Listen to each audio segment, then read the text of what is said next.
আবির হতাশার চোখে চাইল। এই চাহনির মানে রেহেনা খানের বুঝতে বাকি রইল না। বিকেল নাগাদ খান সদস্যরা গাড়ি নিয়ে ছুটল সাভারে।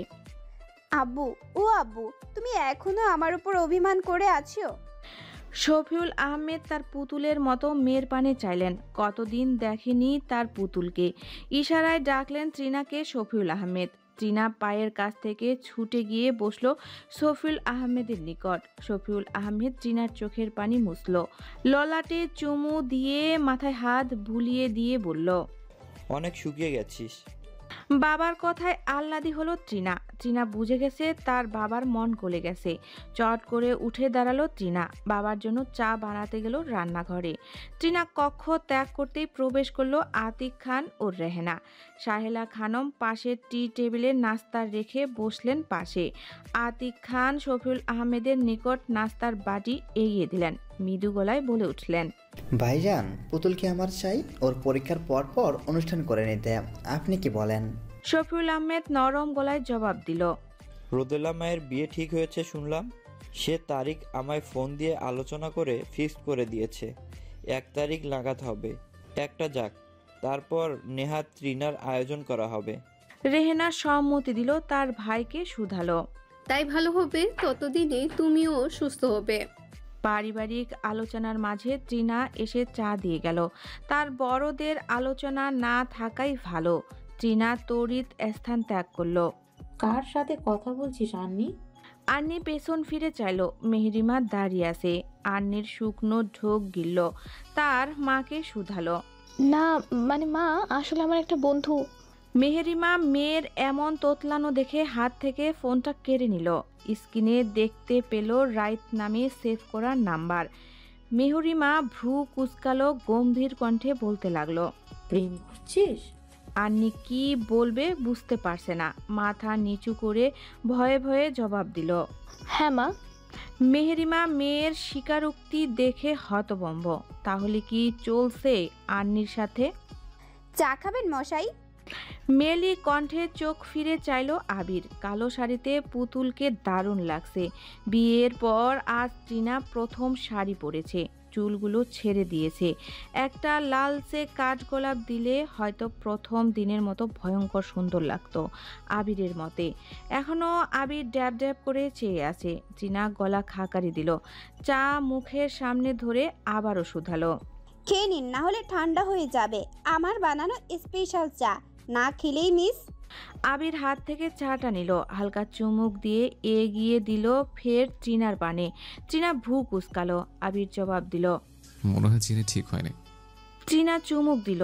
আবিরের পানে চাটা এগিয়ে দিয়ে বলল, চিনি ঠিকই আছে, ফাজলামো করবেন না বিজ্ঞানী মশাই। আবির চায়ের কাপটা নিয়ে টিনার ছুঁয়ে দেওয়া জায়গায় চুমুক দিল। চোখ টিপ দিয়ে বলল, এবার চিনি ঠিক আছে। টিনা কটমট চোখে চাইল। পাশে থাকা বালিশটা নিতেই আবির বুঝলো সাইক্লোনের আভাস। চায়ের কাপ কাবাডে রেখে দৌড়ে বের হলো কক্ষ থেকে। তার পিছু পিছু ছুটল টিনা। দরজা থেকে বের হতেই ছুঁড়ে মারল বালিশটা। ততক্ষণে রেহেনা খান এসে হাজির হলো। তার পেছনে আবির দাঁড়িয়ে লাগাতার হেসেই চলেছে। রেহেনা খান বালিশটা তুলে টিনাকে বলল, আরে আরে, এমন দুজনে বালির ছুড়াছুড়ি করছিস কেন? টিনা শ্বাস টেনে কোমরে হাত দিয়ে দাঁড়ালো। প্রতি উত্তরে বলল, তোমার এই ফাজিল ছেলেকে যে ধলেশ্বরী নদীতে নিয়ে চুবাইনি, এটাই তার কপাল। আমি কত কষ্ট করে চা বানিয়ে নিয়ে এসেছি, সেটাই নিয়ে আবার ফাজলামো। আবির এখনো হেসে চলছে টিনার কথা শুনে। রেহেনা খান আবিরের বাহুতে চাপড় মারল আর বলল, তুই আসলেই একটা ফাজিল। রেহেনা খান ট্রিনার কাছে এসে ট্রিনাকে নিয়ে রুমে ঢুকলো। ট্রিনা পেছনে ফিরে এখনো আবিরকে ভেংসি কেটে যাচ্ছে আর আবির হেসেই চলছে। রেহেনা খান ট্রিনাকে নিয়ে ঢোকার সাথে সাথেই আবিরও পেছনে আসলো, কিন্তু দরজায় দাঁড়িয়ে রইল আবির। বাইরের এমন দাঁড়ানো দেখে রেহেনা খান ভ্রু কুঁচকালো আর বলে উঠল, দাঁড়িয়ে আছিস কেন? আবির ট্রিনার পানে চেয়ে খিলখিল করে হেসে বলল, বইয়ের বানানো চাটা নিতে আসলাম।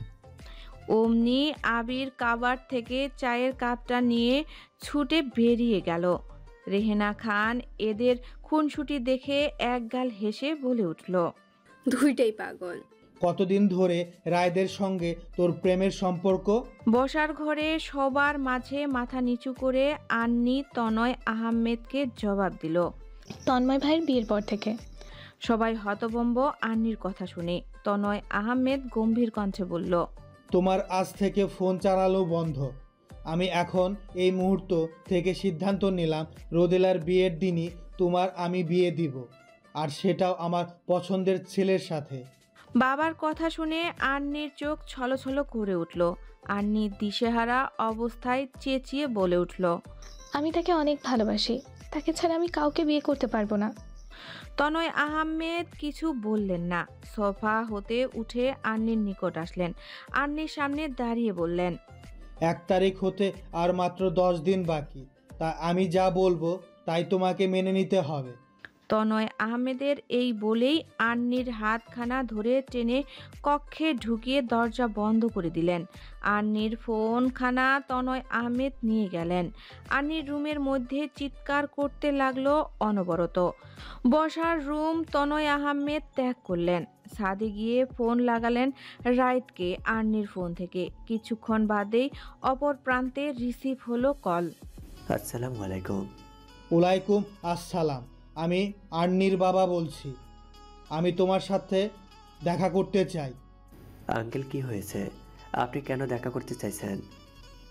দেখা হলে না হয় বলবো, এখন রাখছি। কাল 9টায় মিরপুর 2-এ এসো।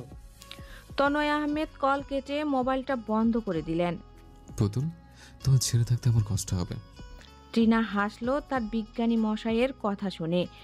টিটকারি সুরে শুধালো তার বিজ্ঞানী মশাইকে, জানেন তো সবুরে মেওয়া ফলে, তাই সবুর করেন, তাহলে কাঙ্ক্ষিত মেওয়া পেয়ে যাবেন।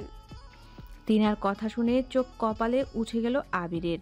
আচমকা কাছে টেনে অধর ছুঁয়ে দিল তার পুতুলের। ট্রিনা হাসলো আবিরের কাণ্ডে। আবির মুচকি হেসে বলল, আচ্ছা, রইলাম মেওয়ার আশায়।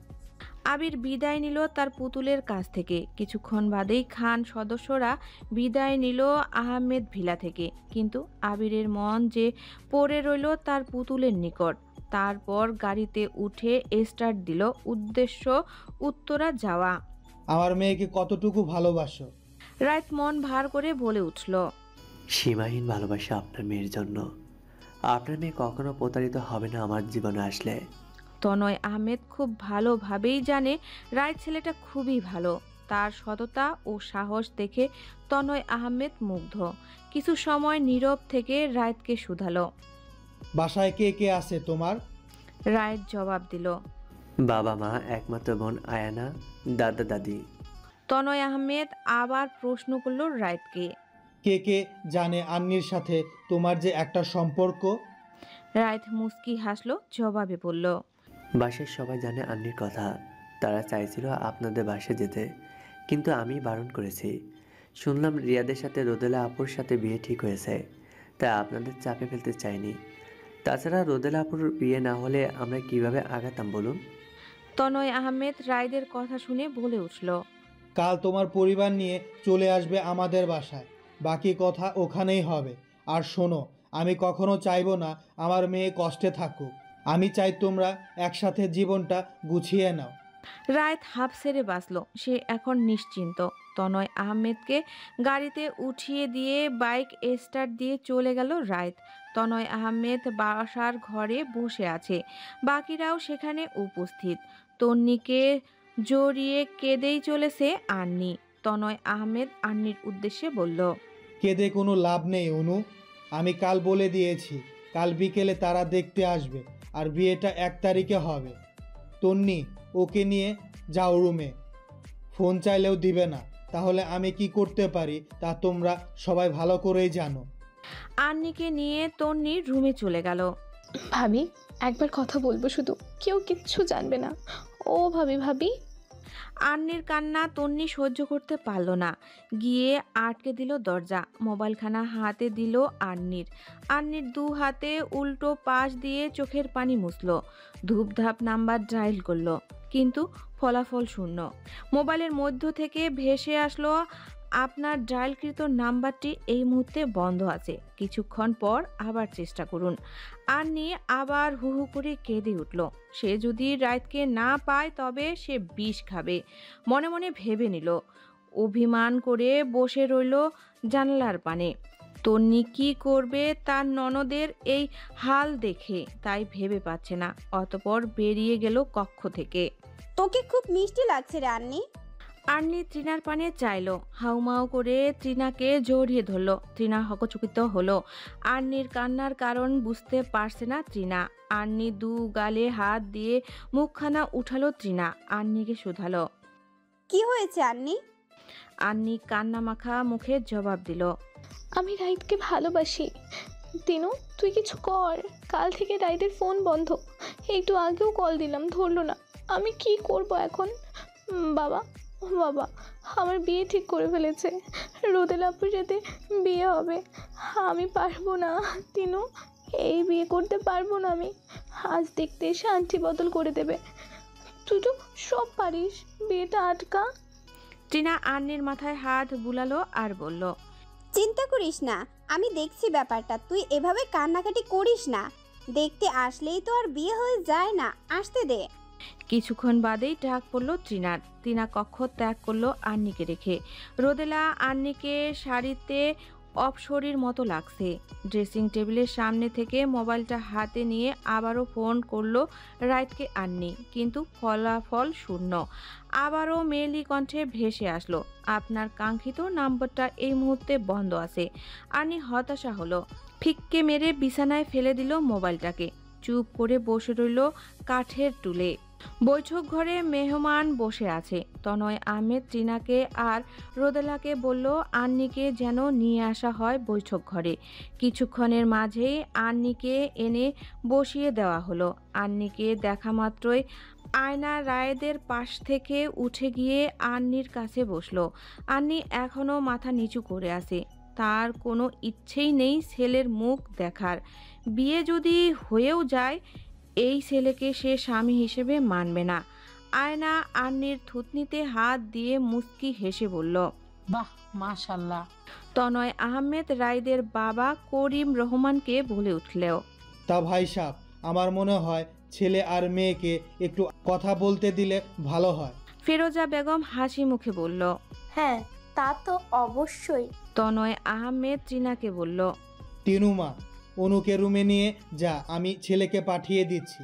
তৃণা মাথা দুলালো, আন্নিকে নিয়ে চলে গেল রুমে। তনয় আহমেদ রাইতকে মুস্কি হেসে বলল, যাও, মেয়ে খুব অভিমান করেছে আমার উপর, অভিমান ভাঙানোর দায়িত্ব তোমার। রাইত হাসলো, হাঁটা শুরু করলো রুমের নিকট। তার প্রেয়সী যদি একবার চোখ তুলে তাকাতো তাহলেই তো সমস্যার সমাধান হয়ে যেত। না, তা আর হলো কই। অভিমান করে দুঃখ করে চোখ তুলে তাকালোই না। রুমের নিকট গিয়ে গলা খাকারি দিল রাইত। তৃণা বুঝলো রাইত এসেছে, তাই আন্নিকে বুঝিয়ে বের হলো রুম থেকে। তৃণা বের হওয়ার সাথে সাথে রাইতকে ইশারায় উইশ করলো। অতপর কক্ষে প্রবেশ করলো রাইত। রাইত ধীরে ধীরে এগিয়ে গেল আন্নির নিকট।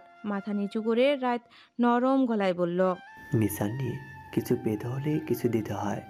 কথাটা শোনা মাত্রই পেছনে ঘুরে দাঁড়ালো আন্নি। রাইতকে দেখা মাত্রই চোখ বড় হয়ে গেল আন্নির।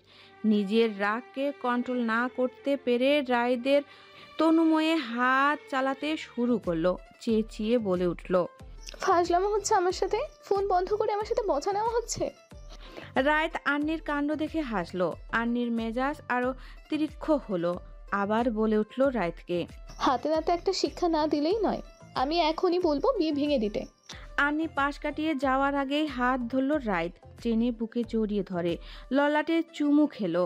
আন্নির অবয়বে চেয়ে বলল, বাসার সবাই আগে থেকেই জানতো। আমরা সবাই দেখতে চেয়েছিলাম তুমি কি করো। আন্নি জবাবে বলল, ট্রিনাও জানতো? হুম। ও আচ্ছা, এই কারণেই কোনো ভাবাবেগ দেখি নাই ওর ভেতরে। শালির শয়তান, আজ ওর একদিন আর আমার যে কয়দিন লাগে। রাইত হাসলো, হাতের আঙ্গুল দ্বারা আন্নির অধর চেপে ধরল, আন্নির গালে চুমু খেয়ে শুধালো, খুব ভালোবাসি তোমায়, তাই ভেবো না কখনো তোমায় ছাড়া অন্য কাউকে বেছে নেব। এবার চলো, বাইরে সবাই অপেক্ষা আছে। আন্নি লজ্জা মিশ্রিত অববয়ে মাথা দুলালো, পিছু পিছু হাঁটা শুরু করলো রায়দের পেছনে। আন্নিকে আয়না দেখা মাত্রই এগিয়ে এসে ফিরোজা বেগমের পাশে এনে বসিয়ে দিল। ফিরোজা বেগম আন্নিকে নিজের পানে ফিরিয়ে কপালে চুমু এঁকে দিয়ে বলল, আমার লক্ষ্মী বৌমা। আন্নি মৃদু হাসলো। আনুষ্ঠানিক কথাবার্তা শেষে রায়ত আন্নিকে আংটি পরিয়ে দিল।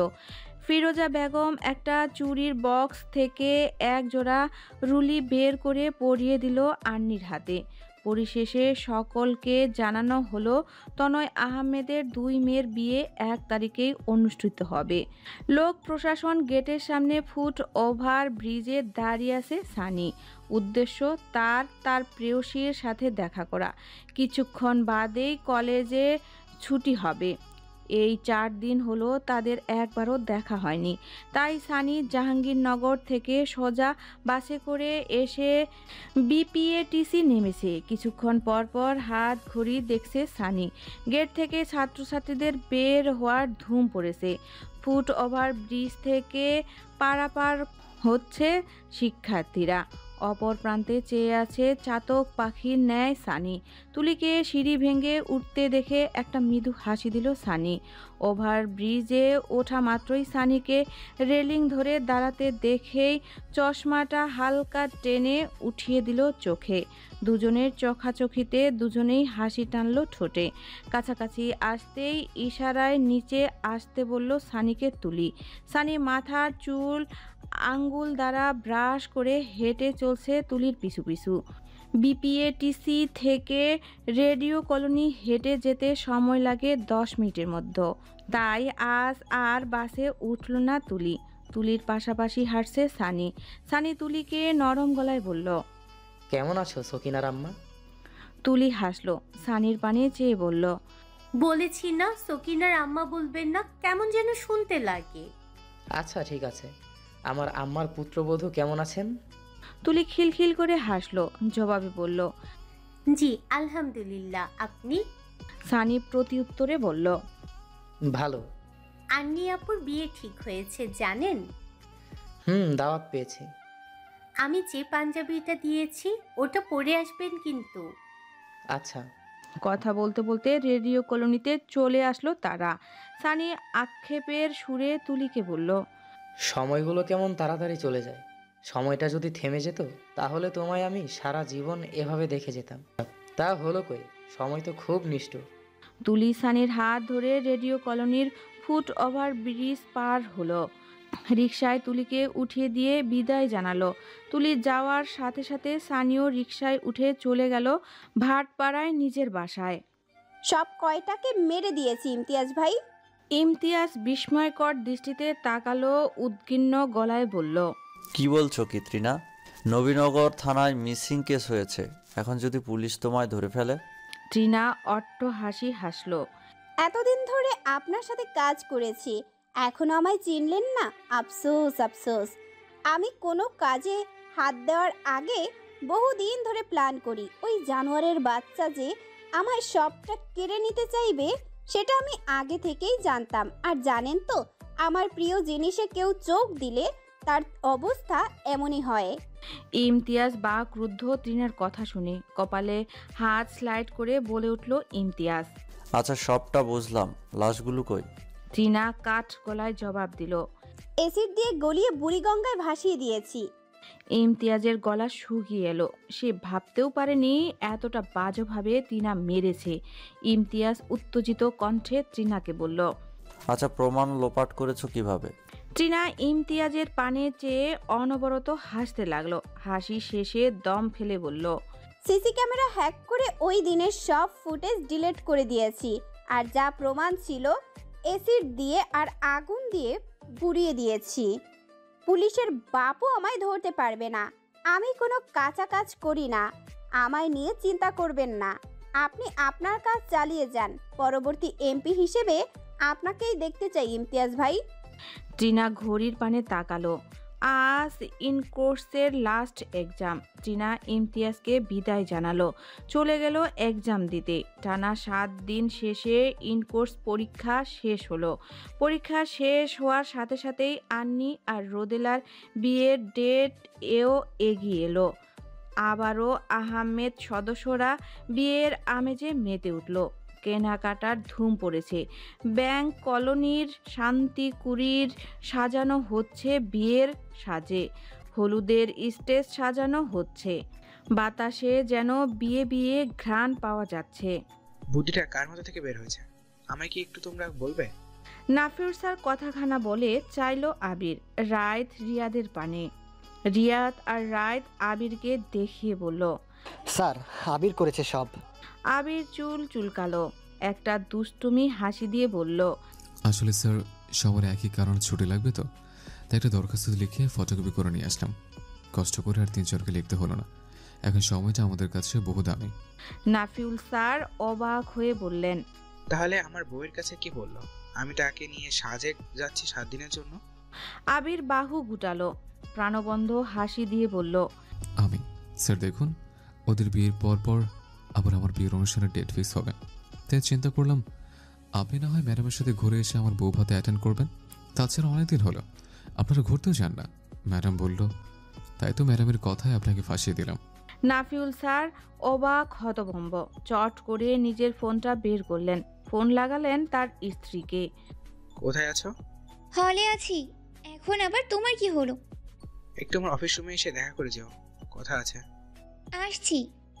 আবির, রিয়াদ আর রায়ত নাফিউল স্যারের বউয়ের কাছে ধমক খাওয়ার চেহারাখানা দেখে মুস্কি হাসলো।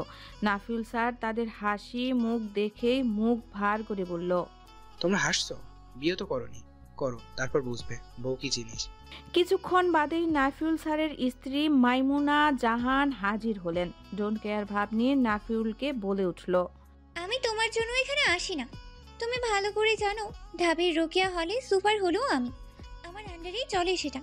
তুমি যখন চাইবে তখনই তো আর আসতে পারবো না। নাফিউল এগিয়ে আসলেন তার বউয়ের কাছে, হাত ধরে বসিয়ে দিলেন চেয়ারে। নাইমুনা হাত ঝটকা মেরে ভেংচি কাটলেন আর বললেন, কিভাবে যে তোমার মতো অকর্মা আনরোম্যান্টিক ফালতু লোকের প্রেমে পড়েছিলাম আল্লাহ ভালো জানে।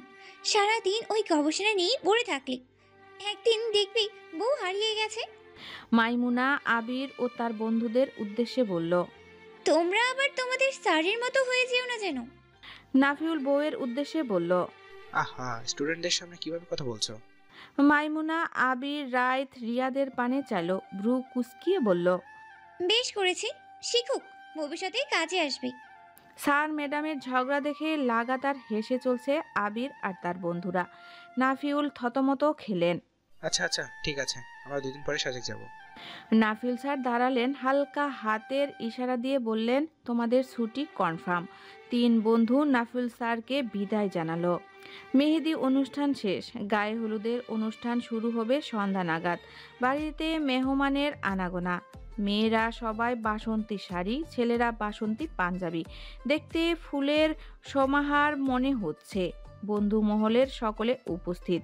সবাই সবার কাজে ব্যস্ত, কিন্তু সানি খুঁজে যাচ্ছে তার দুষ্টু প্রিয়সীকে, যাকে এক পলক দেখার আশায় মন আনচান আনচান করছে তার।